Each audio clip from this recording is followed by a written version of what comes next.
Just getting better and better and better.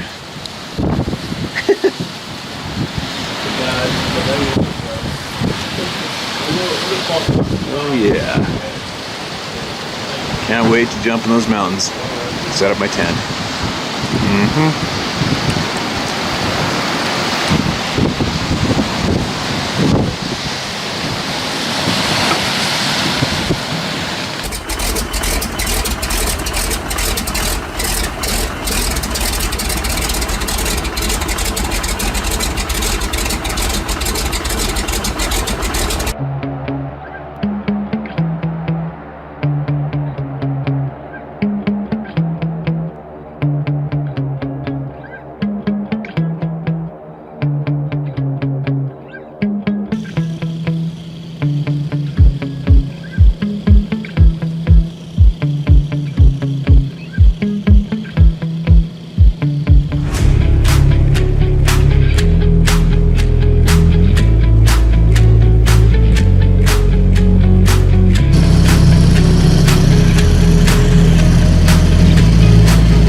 Looks like he's coming our way.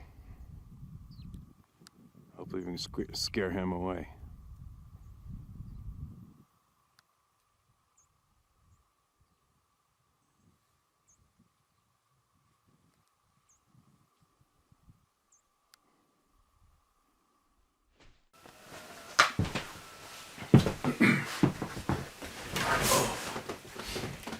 Still here. I didn't leave. Haven't left yet. Tomorrow morning I'll go. It's fun. Just when you think you're ready to go do something, more comes up. Anyway, early in the morning still, I'm kind of waking up. And I have an email from a person, a lady,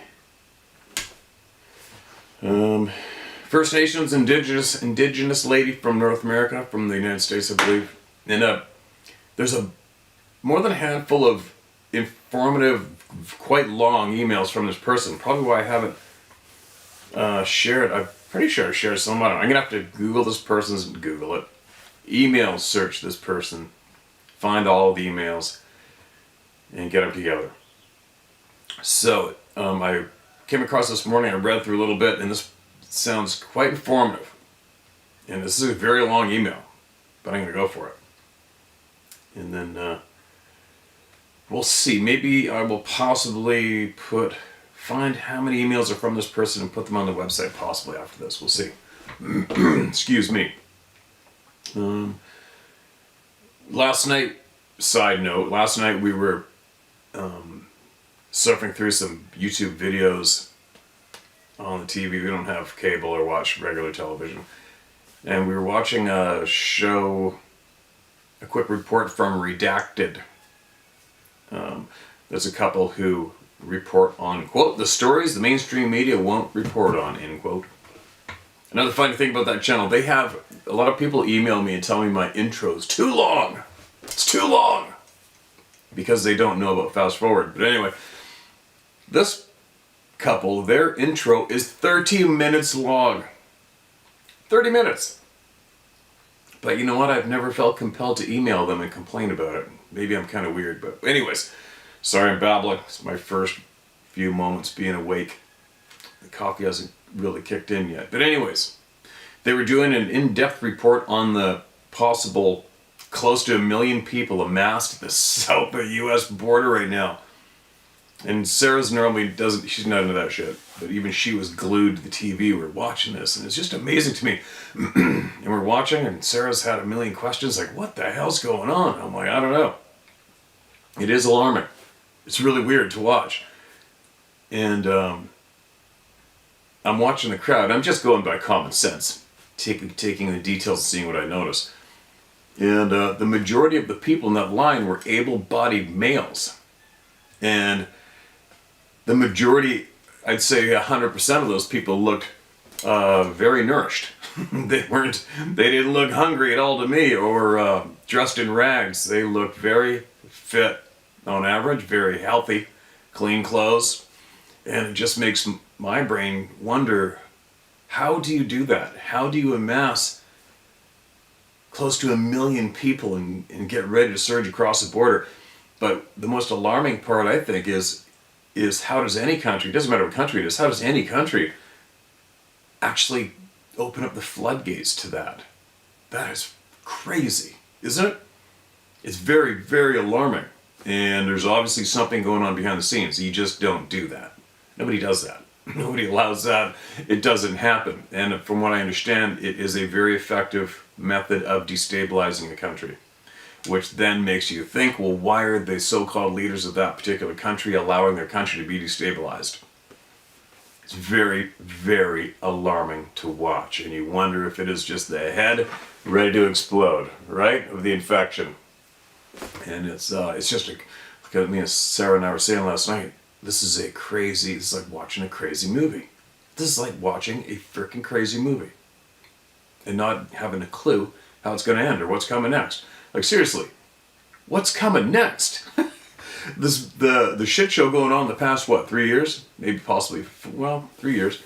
Has been incredible to watch. If you can think for yourself and see through the BS. It's incredible to watch. Very, very incredible to watch. You've had a handful of people have said, well, they've lopped the head off the snake. The white hats, the good guys are doing this and doing that. I don't know, I haven't a clue if I could, who knows, I don't know. I don't know what's going on. I would not know how to comment on that. But if that were the case, then I guess maybe supposedly the people who are panicking are trying to create as much carnage directly but indirectly as they can. That might maybe make sense, I don't know. But I'll tell you what, I feel for my neighbors. I feel for everybody. I mean, our country is a mess. Yeah, we had Hillary the Killer Clinton as actually was invited to Canada to sit our so-called leader, corrupt leader, supports and associates with Hillary Clinton. That about tells you everything you need to know right there, right? So I guess we all need help in the end, right? Pray for our countries. Pray for our countries. But the States, I gotta get a hold of some of my close friends in southern U.S. to see what's up, what's going on, man. How's this affecting you? It is very alarming to watch. Very, very. At the same time, it almost makes you wonder how even my YouTube channel, how all of us, makes you wonder how all of us can actually have this much attention to these topics that we talk about when the things that are going on the planet are going on. It's crazy. Now, before I get going on any side topics too much, I suggest we should probably get into this email. Let's listen to this. This is titled Sasquatch Assessments. Hi, Steve. I'll skip the usual greetings to you and get right to the meat of the matter today. Time, energy, and resources is the essence here. This is the most efficient way of doing this for me, so please forgive me for dispensing of the niceties in this situation we find ourselves in. In the US right now, those of us online on a certain platform as well as others have done our level best to wake everyone up to the truth. We've discovered that in doing so we were able to wake up as many as we could, and that's enough energy and time expended on that. We'll continue to wake people up, but we've also moved on to discussing things who are ready to listen, such as fellow experiencers. Now, this can be said for any subject matter across the board, excuse me, whether it be Sasquatch or other cryptids, wild dangerous animals, corrupt politicians, etc.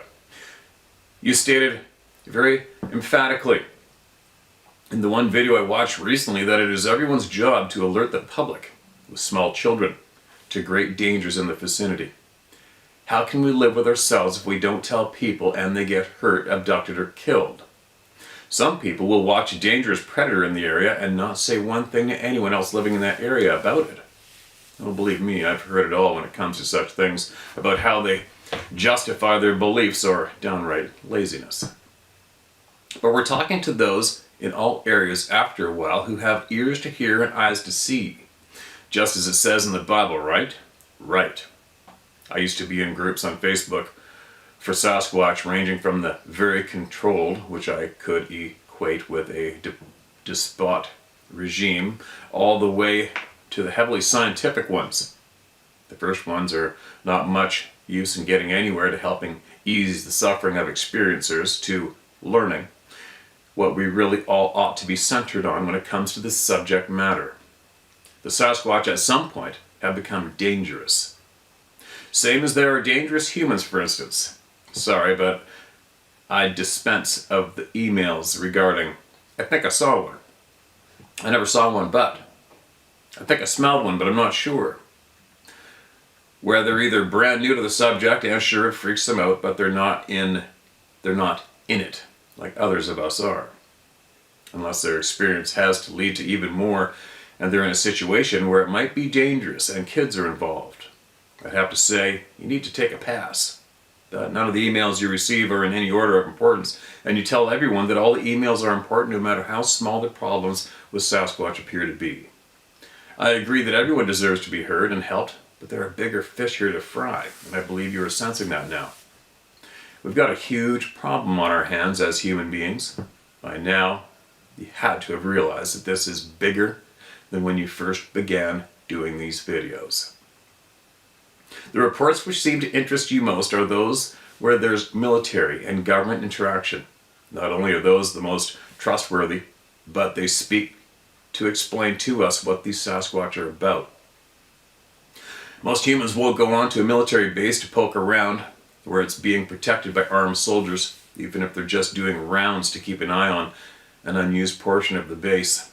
These Sasquatch really don't care about any boundaries, but they're especially interested for some reason in prisons, military bases, nuclear installations, power plants, graveyards, schools, camps, where there are a lot of people having fun and making noise.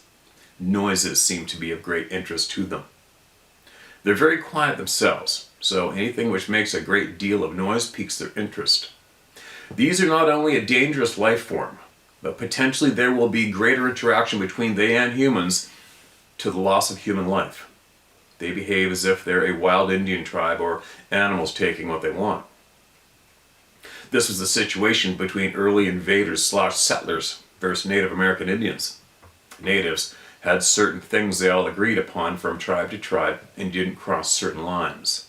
Stealing wasn't a bad thing to them, and if one could do it without the guards catching them, it brought that tribe great honor from the one who was robbed. It was a show of great strength and was respected, but even in that there was a line that you did not pass when it came to other tribes. Taking the wrong child, woman, boy, or adult, and not only was that tribe coming for you, tribes friendly to them would sometimes be brought in to deal with this. Settlers had no tribe, and they were easy pickings. The Sasquatch viewed the humans that way. Do you see? They are people, but there is so much more than that. We have here the same situation that occurred between early settlers and Native American Indians. Native American Indians had to contend with the Sasquatch to the point where they had to chase them off, kill them, and be extremely firm about not letting them anywhere near their tribes. That in itself is a significant piece of information. Most, if not all, of the tribes now will have nothing to do with the Sasquatch. Some used to trade with them, and so there became an uneasy alliance of sorts. The Sasquatch, as far as I can see, never aligned themselves with any tribes to give support to one tribe over another. Tribes make allies just as a matter of survival. Sasquatch don't form such alliances with humans, period. What Sasquatch do more than anything is form relationships/friendships with human children, or perhaps one to a few human adults in certain families, but they certainly haven't shown that they want anything more than that, unless someone out there knows they do and aren't sharing that with all of us. They have little to no respect of our laws unless firearms are involved, and even then, they don't vacate the area completely, but they do a lot of spying on us. If you look at all of the reports, if you have the ability to do that in your own mind, you'll find that I've told you so far about them is true. They keep themselves separate from humans and won't barter anymore, for the most part, or share or give us our own personal space or respect, because they take what they want. They do calculate what it will cost them, but sure, it's clear from the missing people in the 411 cases that it's no known predator, including humans, who are doing this. It's something else that highly trained dogs won't have anything to do with. I've seen how military dogs are trained, and when dogs like that won't deal with them and cower, that's significant. When a combat/military dog won't go there, you know it's bad. These dogs are real heroes, putting their lives not only at risk, but giving their lives to protect their humans. But they won't protect their humans from a Sasquatch. They run, and they're damaged for the rest of their lives. I have a friend in Alabama who's got them on her property, out in the countryside where there are not many houses at all, and they're far apart, and not even in sight of one another. She had 2 registered German Shepherds, and the Sasquatch messed up one of them so badly he had to be put down. That dog protected his master so fiercely that he did go well above and beyond the call of duty, so to speak. They hurt that dog, but not in the way you might think. They did something to the dog's mind. I've seen my own dog and what one of them did to him. They really messed up his mind so that he hid in his dog box and wouldn't come out to eat, wouldn't alert, or anything in the area, even wild rabbits. After that, and he began to get in bad health. Dad said's enough, and he went, and the rest of the family set about slaughtering all our chickens in order to stop the damage to our family and my dog, but that did not stop them. They were quite interested in us kids. I remember one of the first times my brother Rick spotted one after dark out in our big yard, and how shocked he was. This one wasn't the one I was used to dealing with a few years prior, which my mind hid from me. They terrified me, but my young mind could not deal with that, and as if the case with human children, we are both groomed by them and also terrified by them. Our families who do see them can't do much to make it stop. When they can invade your home and take children, you do things as an adult to do your best for the child. But when all that fails and there's no help, what do? You can only keep doing the best you can do, and that's all. We weren't given a lot of information as children to deal with these Sasquatch, and surely we didn't believe the little we were told. I have to stress this part of it and address it now, given the risk these Sasquatch pose not only to children in general, but the fact that you've got a young daughter yourself that appears that you know one or more of them have been on your current property. Since you told us that you got a great number of chickens, we've seen you get a dog, you've got goats now, and you're right on the edge of the forest. I've been having flashbacks, which have so disturbed my sleep and rest that it's taken me some time to sort through everything in order to just speak about all this with you personally. It would help for the public to be aware of the situation as it really is, and not for them to presume These Sasquatch are only ever usually in the forest far from humans. Nothing could be further from the truth.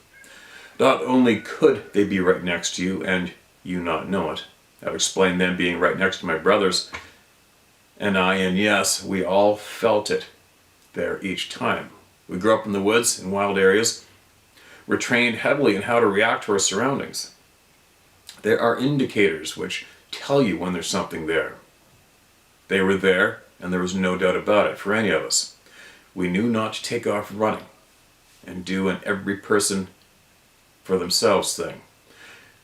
We knew we had to protect each other, and as scared as all of us were, we did not split up. We stuck together all the way back to our house or our aunt and uncle's house. Once there, we told Dad what happened to see what he wanted to do about it. Of course, the one that happened near to our aunt and uncle's place was particularly troubling because they were elderly, with 1 or 2 shotguns, but our uncle never kept them in good working condition. Neither did he carry them outside, as they were too much of a bother. Even after that, the 3 of them, our aunt, uncle, and cousin, saw them near the property out in the middle of nowhere. They didn't take proper precautions against being hurt. I remember very well how my cousin often confided in me only to try and work out how she might protect herself and her parents. I had 5 siblings, and I was next to the youngest in our family, and we visited the house nearly every weekend, but she confided in me. She said she felt she could trust me to keep it from the others, and that I somehow had the ability to reason things through when the others blew things off. She didn't tell me fully what they were dealing with until one day, and then I realized this was a very, very dangerous thing for them. She was worried how her parents were responding to this when they kept going to this fishing hole near their home to get fish to eat.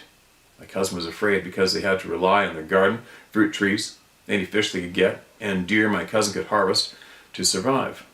But she said she would rather be hungry than lose her parents or her own life to this thing. She was very afraid to describe this thing until one day she couldn't take it anymore. It appeared that when we were there, it didn't appear to want to mess with them much. But looking back, I can see where it or they even became used to us being around. Dad was told by them that someone was messing in their garden, taking vegetables, and just messing others up badly and leaving them. It wasn't the usual wildlife, and they said we had to come down and see the footprints in the garden to try and understand what it was they were dealing with. They were pretty scared. The size and depth of the prints meant some human wasn't doing this. But what then? Dad had a frame of reference, though he did bring me down there to show me the prints, no doubt, hoping I'd remember what did that sort of thing. They'd been found in our own garden over an hour away from there, and I remembered that. Their prints could be seen, and then they'd vanish, and there's no way something that heavy and big could just leap out of the garden with so much mushy clay to it without leaving prints of some sort. There's no way. All I got from seeing them was a headache from hell, which caused me to pass out. When I woke up, their take on it was usual. They thought I was not well, but they also knew I had these spells at times, yet nothing we were looking at should have caused me to do that. What did cause it was that I began to have flashbacks which terrified me. My mind could not handle them, and I passed out. Cold just dropped. I puked while heading to the ground at times, depending on what I was seeing or what was causing me to be in distress. But at that age, when their garden and ours was being invaded, we could not figure it out. We all had dogs next to our gardens, yet none of those dogs alerted to anything or anyone during the night. In fact, the dogs were messed up in the head and would not come out of their dog boxes. It might be good to note what they were after in the gardens. Tomatoes, sweet corn, some pumpkins. I'd grow one a year, dark ones. Apples, plums, peaches, cherries, carrots, beets. And those were the main ones from both our gardens where the prints were found. My experience doing home inspection photography for over 10 years in the countryside in Ohio has allowed me to get a broader perspective on this Sasquatch problem than others. I wasn't collecting reports, but clearly some of these properties were not conducive to anyone living there, no matter how nice the places were. Everything in the very air at some of them was telling us to get out. My husband, who usually doesn't pay a lot of attention during inspections, came to me and said he kept wanting to just run from certain houses once there and doing his job, and how unreasonable and overwhelming that feeling was. He came to me to see if I was encountering the same thing, and I was. I kept it hidden from him, since sometimes he just blown it off and said I was afraid for nothing. But when it deeply affected him, he had to have a second opinion, so to speak, to tell him what was going on with me. Then we began to keep an eye on the seller and buyers, as well as realtors, without telling them anything. Sure, we noticed how they kept looking around like they were really paranoid. In those days, we were not about Sasquatch at all, and frankly, in our work, only a few times did the seller talk at all about a huge man with a lot of long hair. That's about all he'd say. Well, that's about all they'd say. The creep factor when returning to those places was off the chart. Gave us the willies big time. The longer we stayed, the worse it got. I recall that in those houses, whatever it was inside the house as well, but as far as my experience reached, which was quite a distance, there wasn't anything I was used to dealing with. Maybe a jet flying overhead. Almost sounds like a fighter jet.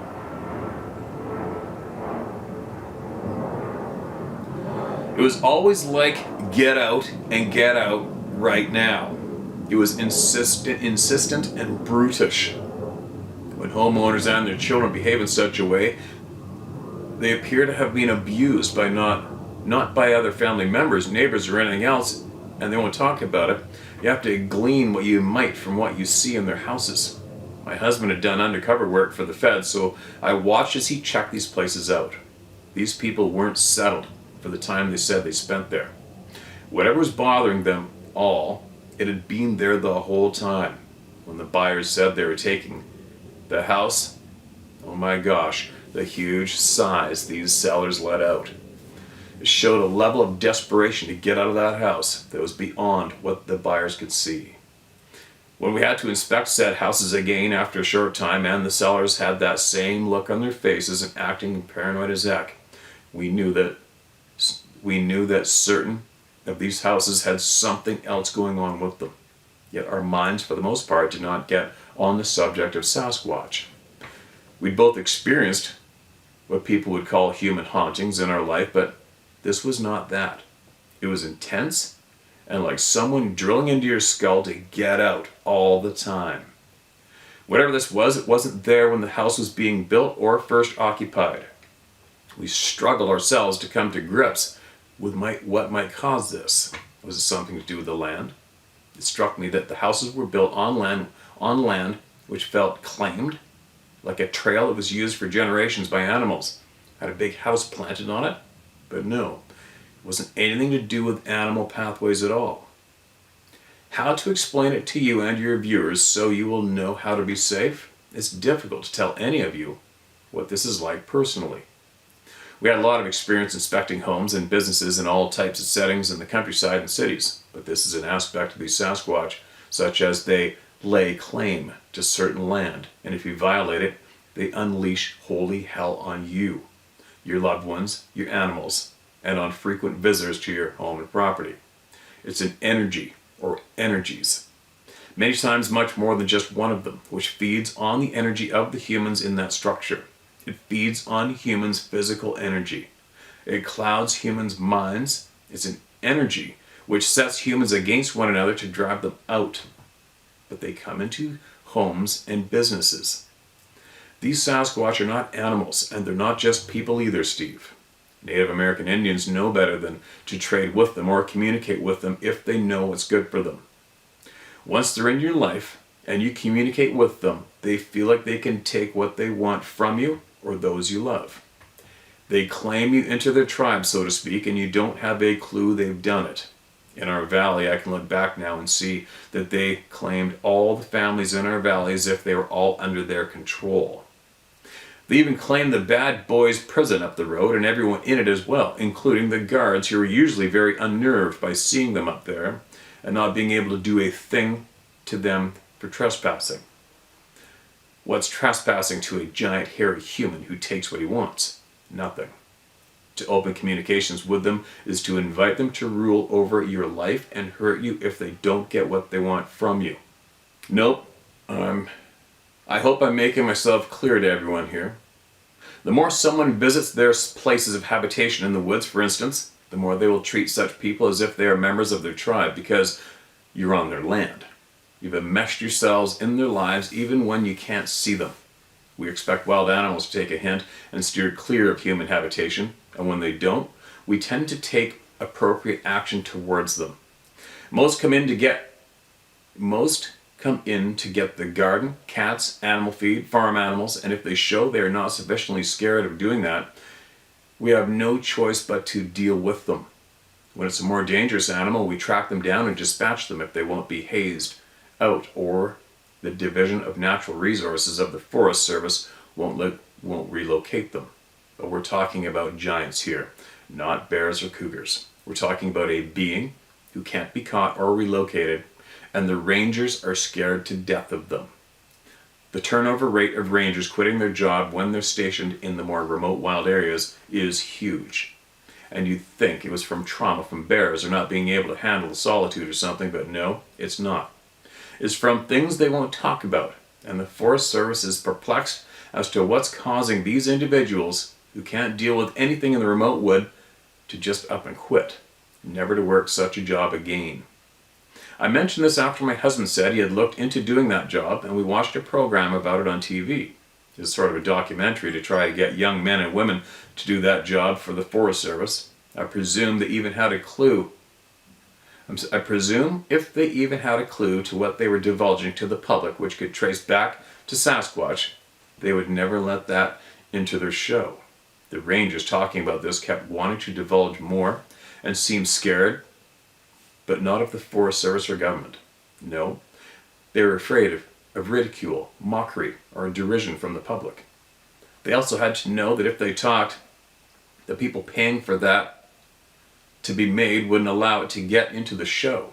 But we could tell that they were really wrestling with with informing new ranger recruits from walking into a horrific situation in which they could lose their lives. So they began talking about bear attacks and how to avoid them and what to do if they got attacked. If a new ranger could handle something like that, then they were well enough informed of the Sasquatch. I know this now, but only in hindsight. I've had countless experiences with being trained how to investigate such things, from Dad training me to do it from the time I was very young. He told me one day that it would be vitally important for me to tell everyone that I could what I know about these Sasquatch. He also said that I had a lot more to do with them than I could remember at that time, and that experience could save lives. But yes, we were talking to forest rangers quite a lot and traveling to where things were happening on state and national property. Officially, the government both did and didn't know we were there doing this with Dad's crew. Unofficially, it was the rangers who got together and brought us in there to investigate. When they'd seen me coming along with my dad, they said there's no way they're taking me in there. But Dad had to convince them that without me, he could not do this for them effectively because there were things I could do that I could not. Sorry, did I read that correctly? He could do this for them effectively because there were things I could do that I could not. Until you read the emails of the elders translating those journals that didn't make a lot of sense to me. The U.S. military used Native American Indians are their best trackers and trainers in Vietnam. Dad was using me in that same capacity, but in other ways as well. I was trained as a child to do things that the government wanted me to do, that they couldn't do. But they also were making use of Native American talents which were, how shall I put it, part of my DNA, I suppose. The government meant to separate we Native children from the adults, to kill the Indian in us to save the child. It was the motto of the early residential schools. It was carried on after that through forced adoption of Native children like me. But as they found out, it didn't take There was something to us and in us that could not be removed through re-education. So if you can't beat an enemy, you join them or use them. The government of the United States has a very long history of doing things with the Native American Indian children, and for very good reason. Not all of us, but some of us, have abilities that other races don't appear to possess in the United States. You work with the population you have. Native aren't good for building railroads, for instance, but they are expert trackers, and the best when it comes to covert warfare or spying. Just as the elders revealed, we Native American Indians have a lot more to us, which has fascinated this government where I live, and that in Canada for a very long time. It's why you found out about the pit of dead bodies belonging to American Indian children in Canada next to that research facility. It's why the ruler up there told everyone that it's okay because it was all done legally. That was not done all that long ago for anyone to all dismiss it as a severe case of human rights violations. Did no one really question why they used and killed babies to children up to 3 years of age at that place? What could they have possibly been doing with them? And why were they only Native American Indian children and not that of other races? It's not like they are not enough disposable children of all races they can get their hands on. Now, isn't that true? Sure it is. There are specific things they're researching and developing with Native American Indians which fascinate them. I know in part what the lab did with me and other Native American Indian children. They certainly weaponized us. Why else teach martial arts to 5 and 6-year-olds? Though it was hilarious to watch, I'm sure there was a big payoff for our government by investing all they did into that program alone for it to be worth their while. They don't do things for no reason, and they have to justify their bosses that the money's being spent or paying off. This government and the Canadian government have both been involved in using Native American Indian children in labs for many decades for R&D, and their projects are usually only about how to build a better war machine. You do the math. Now, the Sasquatch are particularly interested in encounters with Native American Indians as well, and very few happen with other races on this continent at least. I've not had the inclination to look into how much Indigenous peoples they interact with on other continents, or the rates for each race. That would be a very important piece of information to have overall. Here's the thing, Steve.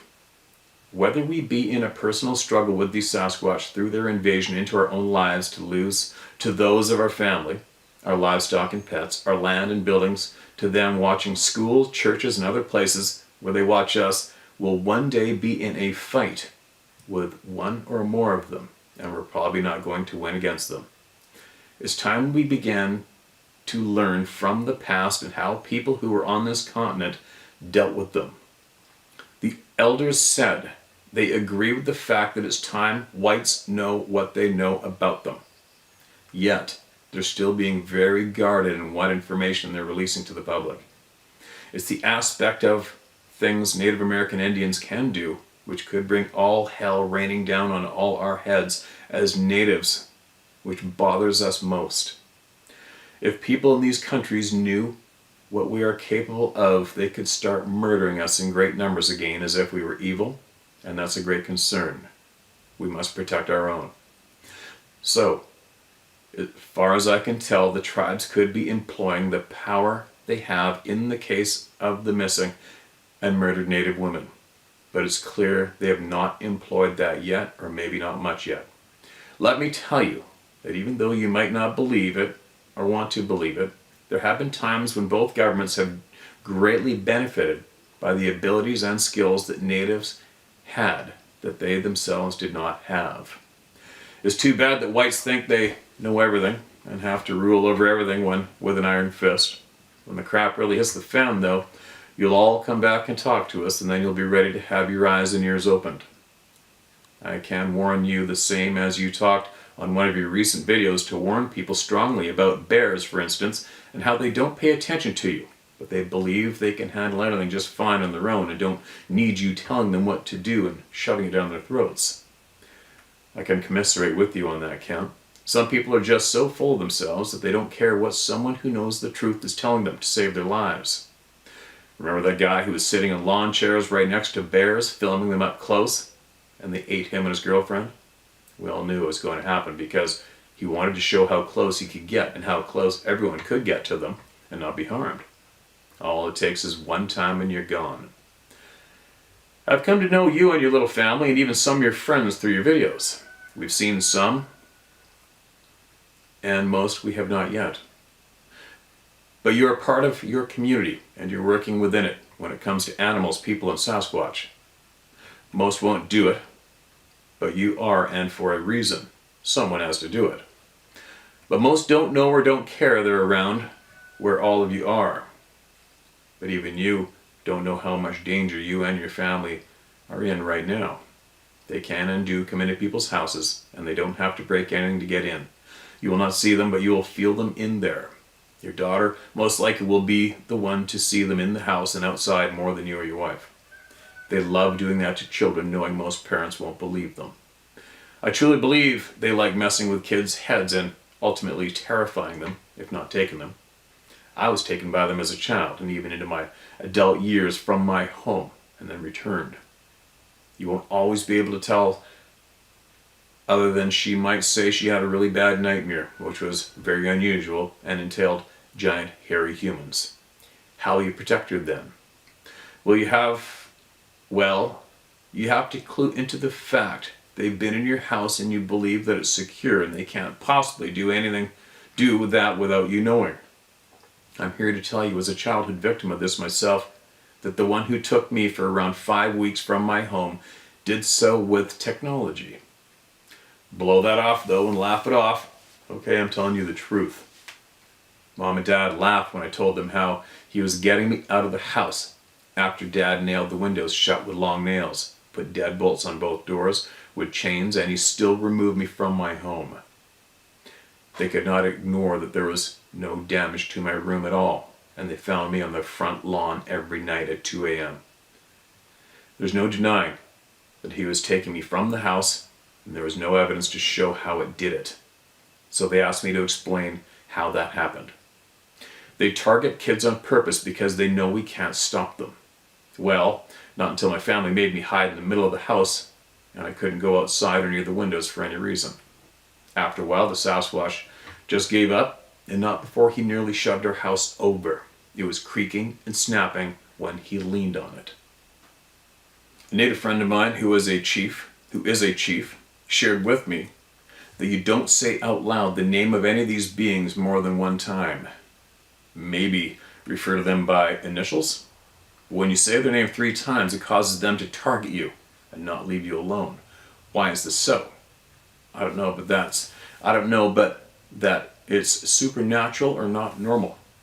I can say your name 3 times, but that won't make you stalk me or seek to take what you want from me, lol.